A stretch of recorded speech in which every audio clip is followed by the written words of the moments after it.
Good evening, everyone.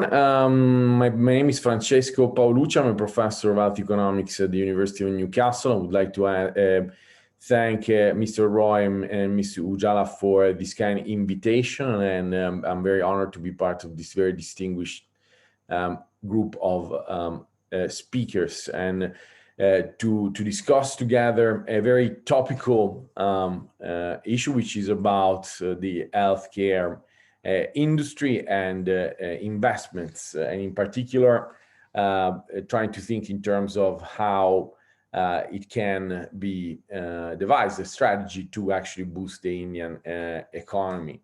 It's clear that to have a strategic position on basically how to see how to focus, let's say, investments and how to have the best return of investment. We have to be conscious of the context, and you are clearly more conscious than me in terms of the Indian context. The reality is that India's been in a very dramatic situation for quite some time now with the pandemic. Clearly, resources, both healthcare resources, but also financial resources, have been more and more constrained, making, of course, strategic and long-term thinking sometimes more challenging. But when we think of investments, in particular in an area like healthcare, we need to think long term as well as short term, but we really need to fundamentally reflect on what strengths we can build on already. When it comes to healthcare spending, clearly India has been doing a lot, also in terms of past reforms, which will yield greater amounts of spending going forward. If we look at this chart, we see here India that it's quite far from the OECD average in healthcare spending, and this is not, as I said, surprising. Very complex geography, very heterogeneous population groups, and clearly the capillarity of the healthcare system will require in the years to come great investments. Obviously, we need to find a way to find resources, financial resources, to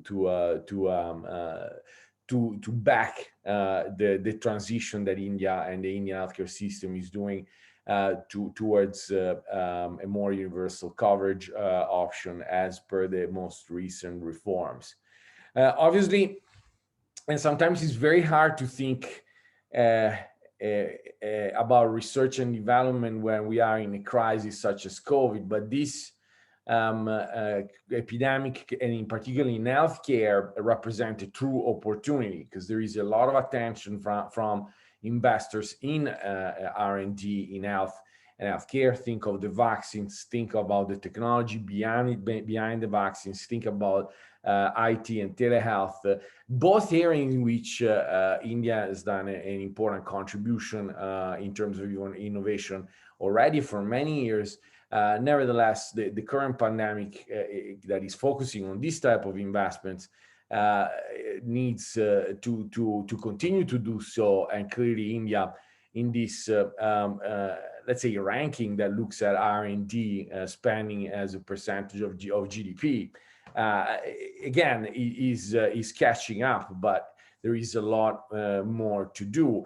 And obviously, when you think about this, you have to think, and we'll see and discuss this in a little bit further on. You have to imagine that to position a strategy for healthcare investment and boosting the Indian economy, obviously we have to be conscious of the fact that to be competitive in this space, we need a huge investment, in fact, because all the front runners are clearly not taking off the foot from the healthcare investment gas. Now, historically, as I said before, in particular with the pharmaceutical generics industry, has really developed a very important role and reputation when it comes to making drugs accessible at a global level at affordable prices.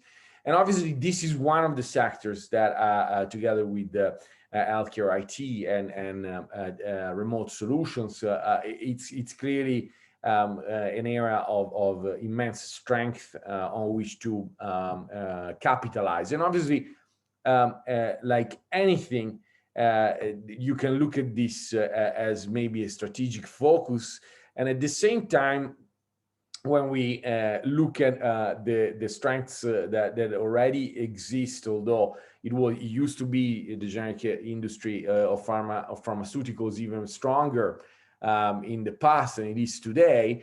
When you want to build on experience, on the strength and knowledge that you have in-house and invest in that, you have to anyway confront yourself with the actually surrounding context. And clearly, to decide the strategic positioning and focusing of investment, we need to clearly look at the spending figures that we saw before, which will require, if we were to catch up with the front runners in health and R&D spending, to have a massive concentration in R&D spending in a very short period of time, which is hardly sustainable. And obviously, this is not something advisable. But at the same time, this pandemic poses important questions and opportunities. Clearly, the global vaccine rollout is one of these challenges, and at the same time, opportunity. And perhaps the positioning from a strategic perspective that could yield also returns in terms of economic growth is perhaps to devise a strategy that tries to focus on the actually surrounding and existing global regulatory framework, both in terms of intellectual property, but also in terms of tariffs on barriers or barriers to trade, and again, to start with around with a focus on pharma and vaccine in particular. So looking ahead, given the importance and strategic importance of the healthcare industry in terms of its role in GDP, obviously the constrained resources don't give us many opportunity to shift a lot of the current funding on healthcare, and it's already been done to serve and respond to the emergency. And clearly that won't stop, but perhaps there needs to be, and increasingly so with the Delta variant now going everywhere in the globe, to be the pioneer in creating an international, global, collaborative approach to actually get vaccines developed, also boosters, and potential being alert for even more dangerous variants. And clearly India can play a very strategic, important role in this, and also a contribution in trying to liberalize, I would say, access to IP for drugs, therapies, and vaccinations, and at the same time to push for a more lean regulatory approach when it comes to barriers to trade and tariffs as well, for raw materials, personnel, key supplies that are necessary to produce the vaccines and to distribute them. Now, obviously, if we take a step back on the strategy, it's always good to think of it as an opportunity cost perspective problem. And it's pretty clear that in a situation where you have front runners in terms of health spending, of R&D and so on, that are investing already a lot of financial resources, it doesn't seem to gain ground and be competing at the same level with these front runners. It doesn't seem to be very practical to have a huge investment, just to reach those at a competitive level. Rather, as I try to describe here, is to look at a particular sector within healthcare where the position from a market perspective is not so weak, where there is infrastructural strength, and where there is an appetite out there to rediscuss the legal barriers that are hindering the ability of the globe to be able to come out of this pandemic crisis in the fastest possible way. And this is clear that there is a growing consensus pushing in that direction. Although, there are a lot of hiccups. The G20 seemed in Rome seemed to actually really have at its core a revisitation of these IP barriers, and at the same time the trade barriers in itself, but it ultimately went with a pragmatic solution. And now you observe a lot of countries in the European context, discussing very different policies again. And the reality of it is that in the global discussion, there is a gap in leadership in actually saying, okay, we can do this, let's invest and try to create a framework that we can actually promote and defend, and that will be there also for future pandemic, because now the frameworks that we have are just simply not fast enough and are quite reactive instead of proactive. So clearly the pharmaceutical and potentially vaccine and generic sector, and again IT solutions, are the ones that would see India in a stronger position. Maybe not the strongest in terms of competitiveness.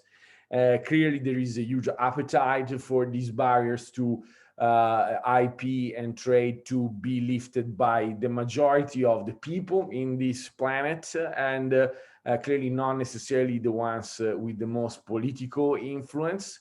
And that means that it could be also a collaborative, financially sustainable solution led by India that will reap the benefits of it, obviously, because of its infrastructure and capability of producing, in fact, as it's already doing to some extent, but it's about scaling up. Obviously, this would allow us to imagine sort of a virtuous cycle, where the learning costs would be less, creation, innovation would be derived by it, and so on and so forth. Now, it's very timely, I think, and it's very important to discuss it in the context of the current pandemic, because it does represent a global crisis at all levels: health, economic, social, and so on. It does also represent an opportunity. India is the third largest by volume pharmaceutical sector, and it is the largest as the provider of generic medicines.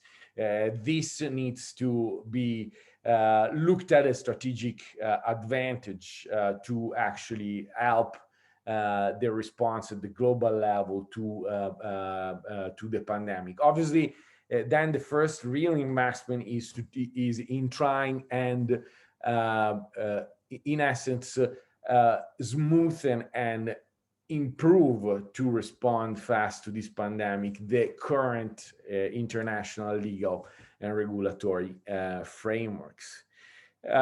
This is a picture very recent. We are doing a lot in many countries to get people vaccinated. So the problem is clearly supply of vaccines, but then there is also a problem on the demand side with increasing hesitancy. And in fact, some rates in some countries have slowed down, sometimes for altruistic reasons, sometimes for other motivations. But clearly from this picture, you see that the appetite is there. And mostly the countries that have very low rates are not those that have a demand side problem. So people do not wanting to get vaccinations, but it's a supply side issue. So not having the opportunity or ability to get vaccines at an affordable price, as you can see in these areas. Now, obviously, this is a no-brainer from an economy perspective. It would attract global financial resources from it being a public good. The platform is there. It's COVAX. Of course, the energy that needs to go into this investment, it's intelligence to revisit and construct and build a legal framework that we can and regulatory framework that we can adopt to basically deal immediately with these problems. Obviously, this is important almost. It could also be important almost exclusively for the future pandemics, but it's clearly important to do it now, and it clearly would attract investments across the globe to India being very well positioned in playing an important and strategic role. Clearly, the state must play an important role. We are all very busy in dealing with the current pandemic. I'm, in fact, in a semi-lockdown myself here in Australia, as you recently heard, but certainly very much available to think with you. And I'm very sorry not to be there simultaneously because of the time difference, but I hope to hear from you and be in touch, and certainly participate in finding together a solution to the current pandemic, and really to think together also about what investments are optimal for India and its economic restart and boost. Before saying goodbye, I'd like you to cast your eyes to what we do. We are quite active in this area of health economics and policy. VheP is a group, and you are clearly more than welcome to visit our website and follow us on social media to understand what we do and how we contribute also to this pandemic and the policy responses to it at the global level. And please count on us for anything. And clearly, when we think about healthcare investment and R&D, we have always to think about also the future generations of healthcare leaders. And we have developed a number of programs at our University of Newcastle in Australia that are going already on, and I am more than happy to have separate conversations with you or others to discuss ways in which you can access these courses or disseminate them in your communities to help you think about what potential tools and, in fact, ideas to definitely implement in the context and with the idea of having a return of investment that it's certainly educated and potentially, of course, sustainable going forward. I wish to thank you all, and again, I wish you a great meeting. Bye.